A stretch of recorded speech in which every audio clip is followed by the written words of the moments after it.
ঠিক কিনা? ধর্মকে ব্যবহার করে তাদেরকে আর কোনো কাজ করতে দেওয়া হবে না। আমরা ধর্ম ভালোই বুঝি, আলহামদুলিল্লাহ। ধর্ম ওই উগ্রবাদীদের কাছ থেকে আমাদের শিখতে হবে না।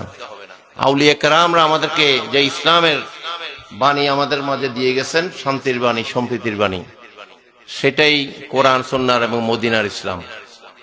ঠিক কিনা? আমরা সেই মদিনার ইসলামকে প্রতিষ্ঠিত করব মদিনার সনদের আলোকে।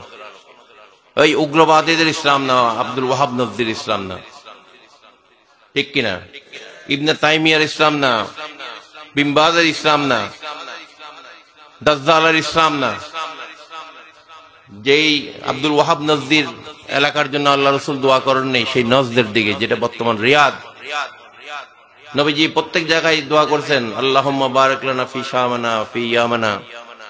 নিঃসন্দেহে আমাদের বাংলার দিকেও দোয়া করছেন, কারণ সব দিকে দোয়া করছেন উনি, সুবহানাল্লাহ। যে কারণে আজকে বাংলাদেশের জমিন আউলিয়া কেরামের জমিন, আল্লাহ ওয়ালাদের জমিন, সুবহানাল্লাহ, সম্প্রীতির জমিন। নজদের দিকে দোয়া করে নেই। নজদের লোকরা নবীকে বারবার বলতেছেন, ইয়া রাসূলুল্লাহ, একটু আমাদের নজদের দিকে দোয়া করেন না। নবীজি বললেন, না, আমি এখন এদিকে দোয়া করবো না। ওইখান থেকে শয়তানের শিং বের হবে, যে আমার উম্মতদেরকে বিভ্রান্ত করবে, যে উম্মতের মধ্যে বিভ্রান্তি সৃষ্টি করবে, দাঙ্গা ফাসাদ করবে। ওই আব্দুল ওয়াহাব নজদি সেখান থেকে বের হয়েছে। দুশমনের রাসূলগুলো সব ওই জায়গা থেকে বের হয়েছে। বর্তমানে আমরা দেখি এই রিয়াদের জমিনে নাইট ক্লাব চালু হয়েছে। এই রিয়াদের জমিনে মহিলারা ল্যাংটান আছে। এই রিয়াদের জমিনে মদ খানার আড্ডা হয়েছে। নাউযুবিল্লাহ বলেন। আল্লাহ রাসূল এই জন্য দোয়া করেনি, কারণ এখান থেকে সব শয়তান বের হবে, এবং সমস্ত শয়তানের কারখানা এখন রিয়াদের মধ্যে। পৃথিবীর যত ল্যাংটা প্যাংটা, যত নর্তকী আছে, যত নায়ক, অসভ্যতা যত আছে, সব আইনা সেখানেই আইসা এগুলা শো করে। নাউযুবিল্লাহ বলেন। তা আল্লাহ রাসূল যে দোয়া করেনি, ঠিক করছেনি?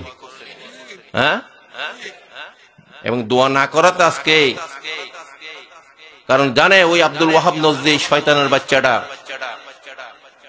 ওনার ইসলামের কি ক্ষতি করবে, উনি জানতেন। ঠিক কিনা? আমরা যে সত্যিকার নবীর আশেক হয়ে থাকি, এই আব্দুল ওয়াহাব নজদির এই ওয়াহাবি আকীদাকে এই দেশ থেকে তাড়াইতে হবে। এই জন্য যারা না বুঝে আছেন, আপনারা আহলে সুন্নাত ওয়াল জামাতের আকীদা গ্রহণ করেন, শান্তির পথে চলে আসুন, সম্প্রীতির পথে চলে আসুন। এই উগ্রবাদ, জঙ্গিবাদ, এই পথ আপনারা পরিহার করেন। সিরিয়ার জমিনে আজকে আল্লাহ রাসূল কেন দোয়া করেছে? এই সিরিয়াকে নিয়ে কারাকারি হচ্ছে।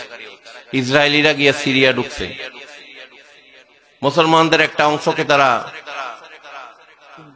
কিনে নিয়ে, পয়সা করে দিয়ে, অস্ত্র দিয়ে, তারা সেই দেশকে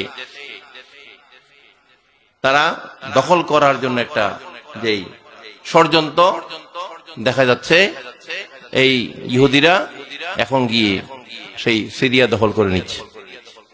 তারা এক এক করে ফিলিস্তিন, তারা এক এক করে লেবানন, গাজা, প্রত্যেকটা জায়গায় দখল করে নিচ্ছে। এখন সিরিয়া দখল করে নিচ্ছে।